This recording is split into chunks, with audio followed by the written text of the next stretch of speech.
Welcome to Critical Condition Sports. It is another week. Another week has passed by, folks, and we're on to another episode of The Ultimate Fighter, the return of The Ultimate Fighter. This week was episode 5. A lot of good things to talk about. To my left here, it's Jonah Rawls from Behind the Grind joining me again. How you doing, Jonah? Doing pretty good, man. You ready for this? Sir, ready to rock, ready to Aw- discuss. Crazy Awesome. fight. Craziness, man. But before we start, I just want to remind everybody that we are going to be talking spoilers on The Ultimate Fighter. If you're new to the channel, feel free to hit that subscribe button. And if you enjoyed this video, feel free to leave it a like. It helps the channel. All right, so let's just get right into it, man. So we're dealing with the ramifications of the last episode where there started being a little bit of drama. We got a little tease there between Ortega and Volkanovski. That's where I really wanted to start off. I mean, the episode right away goes into it. Mitch Raposo again is it seems to be like Mitch is the only Yeah, outspoken one in that team. He's the only one starting his really like run with things. He's the only one trying to start things. I mean, what's your view on all this drama and whether it was a Mitch thing in your opinion? It doesn't have to be a Mitch thing. yeah. No, I agree with you. I think Mitch is he's like the only guy so far that has been like outspoken, like you said, I guess. But I thought it was kind of I don't know. Maybe I'm biased because I think I like Ortega's team more. Yeah, same. So I think I'm biased when I say this. Yeah. But it seemed like Raposo was kind of just like trying to get something. Like it didn't Yeah.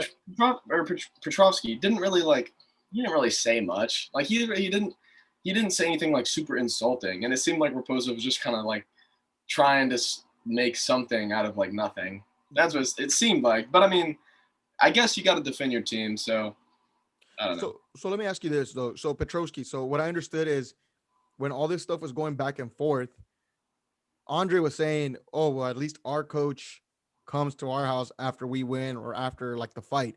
That's what he's trying to say, right? He's trying to like knock off like Volk not going there for his team, right? Oh, Yeah, okay. yeah. I don't know. It seemed like that's not a thing that I don't know. I think Raposo was just trying to get something out of nothing. Kind of. Yeah, I was kind of like, okay, bro, like, come yeah, on. like shut up. Like, but here's the thing. Okay, so like, and I was telling, like my girlfriend's watching this thing, right? And she's with me all about it.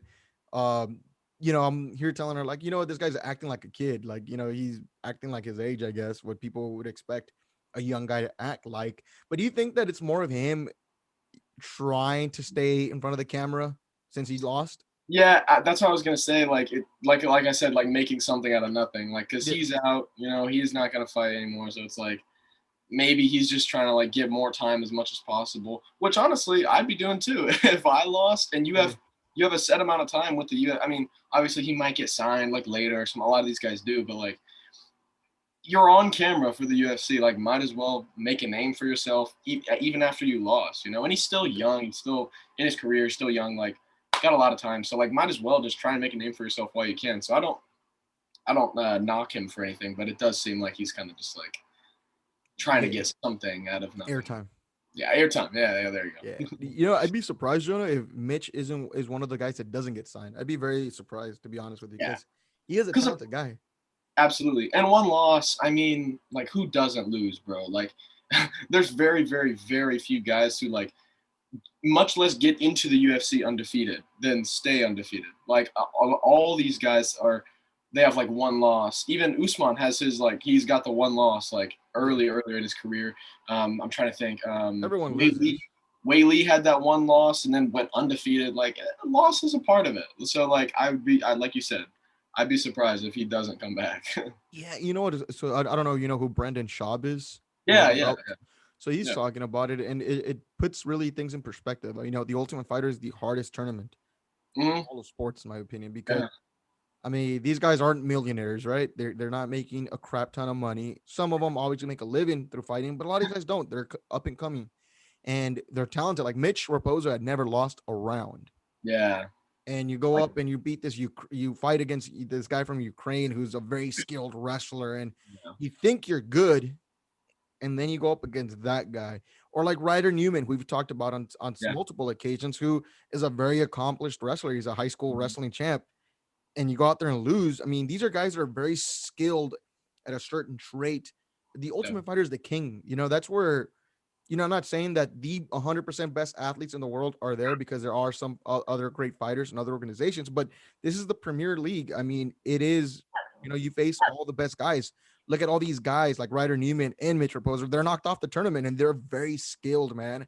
So Yeah, yeah, doesn't I mean it's crazy. Sometimes it's luck of the draw based on your matchup, and right. sometimes there's just guys that are just better than you and you didn't even know. So it's craziness. But picking it back off, I'm a little disappointed with the drama, just because I guess it tried to spiel outside the house, in the house with Andre and Mitch, and Andre's just saying his piece, with his team and stuff, and obviously, but there wasn't so much. I mean, there's like maybe 5 minutes worth of drama, and then it fizzles out. Which for us, Right. we want to fight and stuff, but there's people that are watching this for drama. Oh, did you take anything away from the fight prep now? Moving into that for these between the Um, matchup this week. yeah, not. I mean, it seemed a little bit like Ortega didn't. He like didn't know what to do Yeah. with what was his name? It's Lachinov. Uh, It wasn't Lachinov. It's Lachinov. wasn't God. it? Honestly, I don't know. One of those. I get Yeah. him and the other guy confused because they're both from Yeah. East or The West there. But yeah. They're yeah. Anyways, it seemed like Ortega didn't really know like what to do with him because he was Kemran. like Kemran is his name. Sorry. It just Kemron. Right. It seemed like he didn't really know what you like to do with him. Like he was saying like he's very set in his ways. Like he fights one style. Like and that's like get in their face. But like you said earlier, he didn't really seem like he had a ton of like sharp skills. Like he wasn't crisp boxing, no kickboxing. Like it's not like his jiu-jitsu was crazy, his grappling was intense. It was just like he just was kind of a brawler and like he'll He's a get in tough your guy. face. Yeah, tough guy. Like and that can get you so far, but I feel like after that you have to have at least some sort of like offensive skill set. Like some guys can take it, like Nate Diaz, we've seen. Like he just literally will walk right at you. But the difference is Nate Diaz has world class jiu-jitsu and boxing. So it's like a guy like that, you have to it seemed like Ortega didn't really know what to do with him. You know what I mean? So I, Yeah. I agree with you there. it's just hard. It's hard for someone like that to coach too. So I don't really knock Ortega specifically, but I mean, yeah, that's what it is. No, I agree with you. So, you know, once all the drama stuff, settled, whatever. I mean, again, it wasn't too crazy in your opinion, right? We didn't see any like hand to hand confrontation. We move on to the prep here, Bryan battle versus Kemran. I told you last week, I think this was the time for Volkanovski's team to win because of that Kemran guy. I did some Oh, research into him. That guy had actually fought multiple times in Bellator, man. yeah, yeah. I saw ESPN just posted because I'm sure we'll get into it, but like when he walked forward with his like Yeah, they posted that Bellator clip, and I was like, oh, I didn't know he fought in Bellator, but yeah, and he's done it multiple times. Actually, he actually went on a bit of a win streak there. He had won like 6, 7 in a row. So I was very like, okay, well, maybe I haven't given this guy the benefit of the doubt. You know what I mean? Maybe I just didn't look. I'm overlooking this, but I just didn't think he was gonna be a good fit. I thought, Bryan is a younger guy. He's a younger fighter, and he's very moldable. And he could tell he was listening to Volk's, like just coaching and was taking it. For him, it's a camp where he's just learning and trying to sharpen himself, and he's trying to like take everything in. And with this Cameron guy, once Ortega said that he's like set in his ways and stuff like that, I literally told my girlfriend this, like, it's done, it's over. Like yeah, this Bryan guy's gonna win. Just watch. Why? I mean, because people set in their ways, you can't, and that's just not just with fighting people. That's just in general in life. If you're like that, if you're set in the ways, you're not gonna listen to a lot of people. You think you know it all. absolutely. Like coachable, you got to be coachable. Like Yeah, that's exactly. And he in wasn't. all sports, it's like the coachable guys that like listen to feedback and take like criticism are the guys that like are the best. You know, like every GSP and Frozabi is like an excellent example. I feel like everything that Frost said, like GSP would listen to a T, Yeah. and then that's like the coaches know more about the game plan, more about the actual fight, what needs to be done. So it's like if you're not coachable, if you want to just go in and do your own thing, you're not gonna have much success. So I agree. I agree with you. Yeah. And here's the thing with like people need to know though, like it's the same with any sport. Like in the NFL, you see players that didn't do so, weren't great players that are great coaches. Same thing. Just because you're not a UFC champion doesn't mean you're not a good coach. I mean, there's certain aspects of these things that people don't see. Obviously, you're more of a you could be more athletic and more talented than myself, but you can actually, if you're able to break down footage and actually see what's going on in a fight and know your adjustments. Obviously, you may not be able to physically do them, but you're good at instructing them. You're a great coach in that sense. Right. So that doesn't mean anything. And Ortega, you saw though that there's only so much a good coach can do, unfortunately. Because he's out coached Volk's, first four teams, and again, no slouches. Yeah. Volk's number one guys are out of this tournament. Right. Barring any injury. Yeah. So he's done that. But did you anything stick out with you with Bryan Battle besides He, his badass name? dude, I was telling my buddies like Bryan Battle is like the most like fight name like that there could be. Like Bryan Battle. That's so Sorry, dope. and But and his nickname, brother. Sorry, yeah, Pooh Bear. Yeah, Pooh bro. What? Bears. Isn't that funny? Yeah. But yeah, yeah. I was gonna say, oh yeah, he impressed me with I didn't expect him to be so like technical. Like because he talked about like, oh, I got like my last like 4 fights or whatever. None of them have gone out of like the second round or I have it. whatever. Yeah. A lot of finishes, and so I expected maybe not a finish, but at least like aggressiveness. And he was so calm. He looked like he knew. I mean, it looked like he was being coachable. Like he took Volk's game plan and said, because Volk said, he's gonna march right at you. He'll do that thing where he like Yeah. puts his chin down, hands down, and just like walk right at you.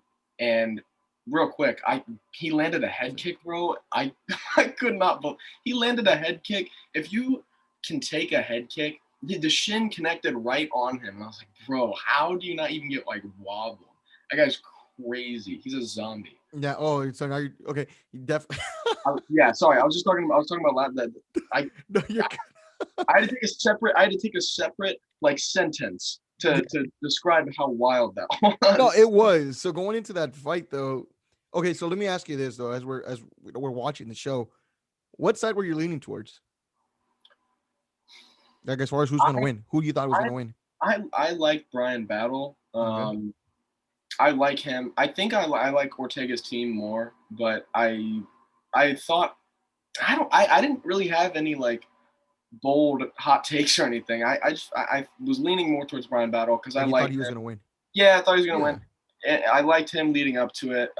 But I don't know. But yeah, man, I was impressed with his like how technical he was. Like I said, a guy who has all these finishes and everything, for how sharp he was, his movement, circling around and everything, the jab, like Volk was saying, the teep kicks, everything looked really good. So I was impressed by that for Yeah, sure. and he stayed calm, man. Like I think, the fight went 2 rounds, right?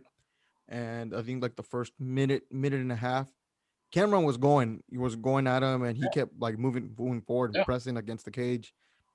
But then this kid just flipped the switch, man.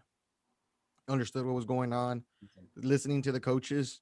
And at some point, you gotta listen to your coaches, man. And the frustration for me was, I'm going for Team Ortega. I'm all Team Ortega all the way. But obviously, we have to be unbiased with this, man. And so that's why I told you, like, I think this was the one for Volk's team. yeah, This guy wasn't listening to Ortega, man. They really yeah, weren't listening, and you could hear Ortega's assistant like scream and scream instruction. And then, brother, like I get it, man. Like you're. I think I told you this already. You're stepping into the octagon. You're a tough guy. You know what I mean. You have yeah, nothing to prove when it comes to toughness. I mean, it takes a special kind of discipline to put your body through a weight cut, and then going away from your family and stepping into the octagon and competing and living with your opponents. I don't need to see freaking you putting your hands down and taking a punch, brother. This ain't high school. You know what I mean? This ain't. yeah, We're not at some frat party. You know what I mean? Popping brews, and that's where I'm critical there. Like, brother, like you go out there, you're trying to listen to your coaches, fight, win. You're a tough sob. We know that already. We've known that already. We've seen that. Come on, you know what I mean? yeah, And yeah, yeah, yeah. I was just gonna say like real quick, yeah, um, like you said, we know, like you're tough. You went to the octagon, we know. you're But I you're think for tough. him, since I think he was 10-3, Yeah, right, something like that. So I think you're right. with him, he's probably more experienced than like most of the guys here, if Yeah, not all of them. So he's probably more along the lines, and he's fought in Bellator for a while. Like I think he is more, whether he believes this or not, and whether he like thinks it. I yeah, think mentally, he is like doesn't need to be coached. I think he thinks like, okay, I've been in Bellator, like I'm 10-3, like these guys are all like fighting like regional scenes, like stuff like that. The I'm kids. good. Like I'm good. Yeah, kids, exactly. And he's like, I'm good. So going in, I think, and the switch was flipped. You could You're so tell. right, bro. You're so I know. right. You're so right, bro. Come on, man. Come on. When am I not right? I No. know, right? That's why I got Jonah Rawls here, man. uh, No, but you're so right about that crap, dude. Like you're like, okay, well, I've already been at a big dance. mhm, mhm. What do I need? But you know That's what, Jonah? That's what holds people back, though, bro. That's what holds people back. absolutely. And if he would, it goes back to being coachable, like what you were saying. Like if you can just be coachable, like that guy obviously is talented. Like his chin is made out of uranium or something. Like something under it's an element that has not even been discovered yet. It's in his chin lining. But like I don't understand. Just if he would just listen a little bit and just like take a little bit, like what Ortega. But again, also Ortega didn't know what to do with him. So maybe it's Ortega's fault that like maybe we're seeing a little crack in in the game plan, or Yeah, I don't know. Obviously, we've talked about how the camera can like make you are things seem correct. like they're not. So maybe they just were trying to push that narrative or something. But I don't know. Yeah, like going back, point of the topic here is like just be coachable, and like he didn't seem like he really like he was set in his ways, you know. Yeah, well, so over the last week since we did a review, Volk said, "Oh, Ortega's lucky that the camera team did him a solid by not showing why he's a piece of crap." And it's funny. So after we talked, we did the review last week, which you can check out on the YouTube channel. I talked to Corey Hendricks. I did an Instagram live with Corey Hendricks, who was on the Ultimate Fighter, Mm, and I was telling him what we were talking about, and that was the weight cut, right? Or like yeah, how dramatic they make it. So during Corey's season, coincidentally, that was the season where I told you that the girl was missed weight by a bit. They gave her an extra hour, and they're showing her in the damn tub, and everyone's holding yeah, her hands, yeah, and yeah. you can do this, and cheering her on, and the cameras there. And coincidentally, he was on that season where that Mm, happened. So I was telling him this, and then I told him, and then with Dustin Lampros, I mean, oh, yeah, you missed weight, you got like an hour. All right, made boom, it. an hour later, you made Yeah, weight. Like the camera chooses what to play, and Corey's thing was telling me like, oh well, maybe they had something more dramatic going on. I don't think so, because if it was in the same time period, they would have shown that. yeah. They would have shown that over like the Yeah, dramatic. brother, exactly. So I mean, it's crazy, man. The camera chooses things, and I obviously it's very easy to point at the fighter right now because that's all what we're perceived to think. And looking at Ortega's track record, I'm gonna give Ortega a pass this week. Yeah, yeah, yeah. I'm Definitely. gonna give him a pass this week. Definitely. Any final thoughts on this week's episode that you want to bring up?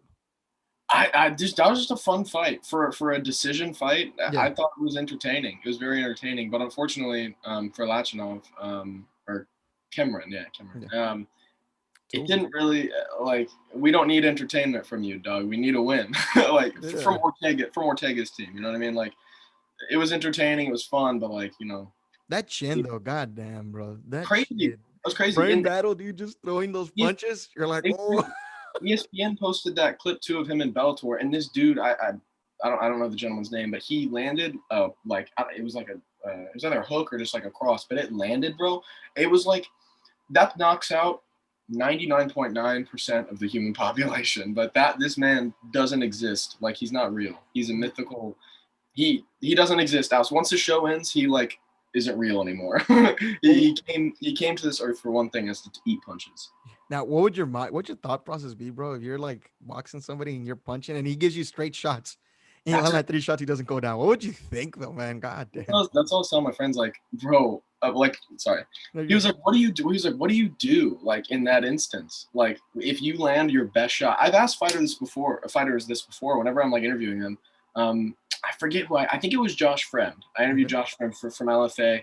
Um, I said, like, what is it like when you land, like, your best shot and it's, like, the guy doesn't even move? And because he had a couple knockouts where it was, like, they weren't really like strong shots. They were, I mean, they weren't like flush. Yeah. And I asked him, I was like, what is it like? And he was like, it's like, it sucks because you hit him with the cleanest shot that you've hit all fight, or the cleanest shot that you've hit in your life, and he doesn't go down. It's like, okay, like, can I win? Like, you start doubting Yeah. yourself, especially if you're a finisher. In the Like, middle of the fight. in the middle of a fight, you start doubting yourself. So he was like, that's where like mentality comes in. You have to just keep on plugging away, and eventually something will happen. But God, I didn't think of that, man. That's a good one. Oh, crap. But props to Bryan. He's just like, screw it. I'm gonna hit this guy. Then he punched right, him and screw it. I'm gonna kick him now.